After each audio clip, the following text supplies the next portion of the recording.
Cher frère Mehmet, salam alaikum. Alaikum salam wa rahmatullahi wa barakatuh, très cher frère Ramzi. J'espère que tu vas bien. Ça va et toi? Ça va, alhamdoulilah. Donc on est ensemble pour faire une vidéo et j'aimerais te poser d'abord la question d'un internaute et ensuite on abordera le sujet de la lapidation si tu veux bien. Très bien.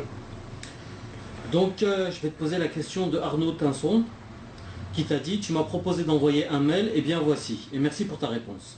Je n'ai toujours pas compris pourquoi tu vis chez les koufars alors que tu reproches aux autres d'y vivre, de construire des mosquées et d'y travailler. Donc avant tout, a'udhu billahi minash shaitanir rajim, bismillahir rahmanir rahim, wa salatu wa salam ala sayyidina Muhammadin wa ala alihi wa sahbihi ajma'in, wa salam alaikum wa rahmatullahi wa barakatuh. Salam à nos frères et sœurs qui nous écoutent et le bonsoir aux éventuels non-musulmans qui écouteraient cette vidéo et notamment aux renseignements généraux. Donc si tu peux redire ta question. Donc il te demande, il te dit, il a toujours pas compris pourquoi tu vis chez les koufars alors que tu reproches aux autres d'y vivre, de construire des mosquées et d'y travailler. À quel moment j'ai reproché aux autres de vivre chez les koufars? À partir du moment où tu dis qu'on n'a pas le statut de musulman en vivant ici, etc., c'est considéré comme un reproche, non? Non, c'est pas un reproche. C'est pas un reproche. Dans toutes mes vidéos, dans tous mes écrits, je ne reproche pas aux musulmans de vivre chez le koufar. Je leur dis que ce que dit l'islam, c'est pas pareil. Il y a une très grande différence entre dire à faire un reproche à une personne ou à des personnes, donc leur demander de changer immédiatement, et le fait de dire voilà ce que dit l'islam et voilà où on en est aujourd'hui. C'est deux choses différentes. Donc, à partir du moment où c'est ce que dit l'islam, on doit s'y conformer. Oui, mais c'est différent. Un reproche, c'est un grief. Ça veut dire que tu pointes du doigt une personne et que tu lui fais un reproche par rapport à ce comportement et tu lui demandes de se réformer immédiatement ou incessamment sous peu. Et le fait de dire voilà ce que dit l'islam et voilà où on en est aujourd'hui, c'est deux choses différentes. Un, c'est un reproche qui porte, qui se dirige à l'encontre d'une personne à qui tu demandes de se réformer immédiatement, de changer. Et l'autre, c'est un constat des lieux et dans laquelle tu mets en évidence qu'on est dans une situation qui n'est pas conforme et on doit essayer de revenir au texte. C'est deux choses différentes. Et donc, sur le reproche, j'ai jamais fait de reproche à travers mes vidéos et mes dits, je fais un constat des lieux. C'est deux choses différentes. Et ce constat des lieux, moi-même, je me considère tout à fait comme tous les musulmans, à la seule différence qu'il y a au moins deux catégories de musulmans. Il y a celles et ceux qui considèrent que la France est leur patrie, que rien dans les textes ne contredit, comme Tariq Ramadan le dit, de vivre en France. Donc, et il y a une autre catégorie de musulmans qui estiment qu'ils sont en contradiction avec les textes et qui essayent de se réformer tant bien que mal. Et Dieu seul est en mesure de juger des gens sur leur sincérité. Voilà, donc moi je me considère comme étant, faisant partie des musulmans, je ne suis pas mieux qu'eux et ils ne sont pas mieux que moi. Donc je fais partie de ces gens-là. Donc il est tout à fait normal de dire aux gens, maintenant pourquoi ne pas partir de la France? Il est bien évident que partir de la France pour aller en Algérie ou au Maroc ou en Tunisie, ça serait une grave erreur. Puisqu'à l'heure d'aujourd'hui, les pays du Maghreb ou même d'autres pays, c'est quoi? C'est toujours des colonies de la France. En vérité, c'est des gouvernements d'occupation. Ce n'est pas des gouvernements musulmans, ça n'a rien à voir. Aujourd'hui, tu as plus de liberté en France pour pratiquer ta religion et de dire un certain nombre de choses que d'aller en Algérie et de dire un certain nombre de choses.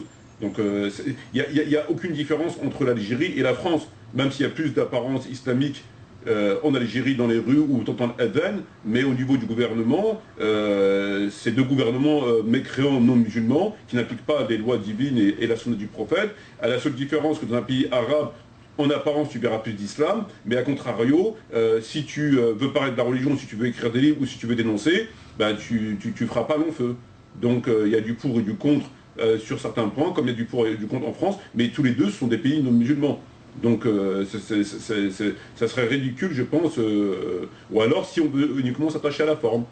Si on veut uniquement s'attacher à la forme parce qu'on entend la veine et parce qu'on voit plus de barbe ou parce qu'on voit plus de cabis ou parce que je sais pas quoi, bah oui, dans ces cas-là, oui. Mais je pense pas que ce soit une bonne chose. Au contraire, je pense que ce serait même une erreur.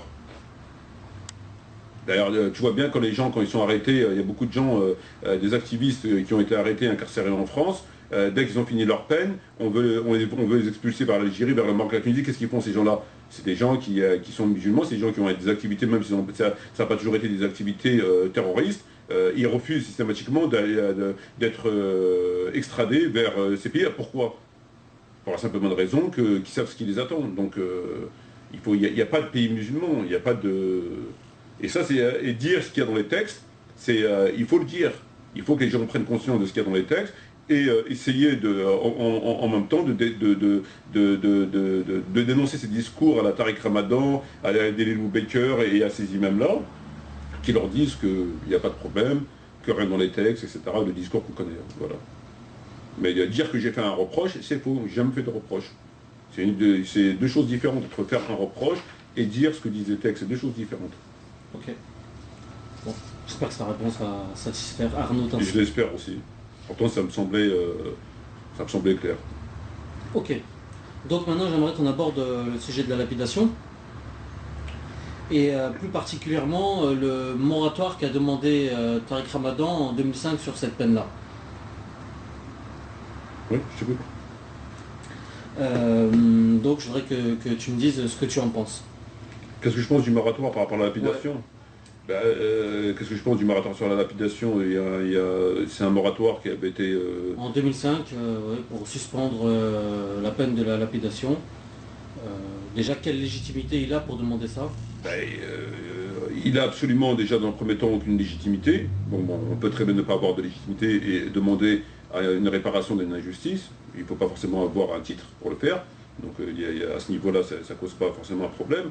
Mais à mon avis, c'est tout simplement se servir utiliser, profiter d'un sujet qui dans le fond est un sujet dramatique, car c'est quand même des gens qui sont condamnés à tort ou à raison à des peines corporelles, que ce soit la lapidation ou la flagellation, etc. Se servir d'un sujet comme ça, c'est un sujet, c'est de la récupération. Quand tu analyses la question, tu te rends compte qu'en fin de compte, il fait de la récupération. Pourquoi? Il nous parle de la volonté de faire un moratoire sur de la lapidation et même sur les autres peines corporelles. Au nom de quoi? Lorsque tu lis son article sur le motif qui l'aurait incité à demander un moratoire, il dit « Or, compte de l'injustice aggravée, ces peines ne s'appliquent qu'aux femmes et aux pauvres, doublement victimes, jamais aux riches, au gouvernement, aux oppresseurs, et des centaines de prisonniers n'ont droit à aucune défense digne de ce nom, etc. etc. » Donc qu'est-ce qu'il nous dit? Il nous dit qu'il demande un moratoire parce que la plupart des gens qui sont condamnés sont des faibles, des pauvres et non pas des riches, et que beaucoup de prisonniers n'ont pas eu droit à une défense, les moyens d'avoir une défense. Dans un premier temps,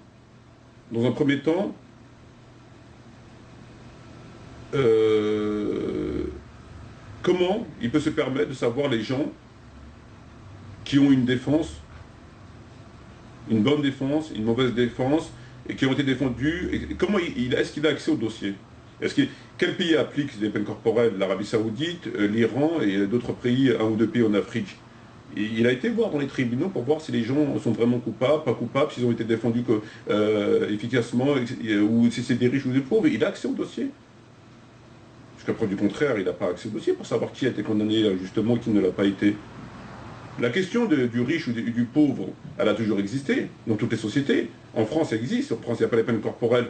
Mais aujourd'hui, un riche s'en sortira mieux qu'un pauvre, etc., etc. Dans tous les pays du monde, malheureusement, c'est une réalité. Mais lui, est-ce qu'il a eu... Pour venir critiquer de fait ces gouvernements-là, que ce soit le gouvernement iranien, ou le gouvernement saoudien, ou le gouvernement nigérian, ou yéménite, etc., en disant que c'est les pauvres qui sont punis et non pas les riches, et les prisonniers ne sont pas défendus, à quel titre? Au nom de quel...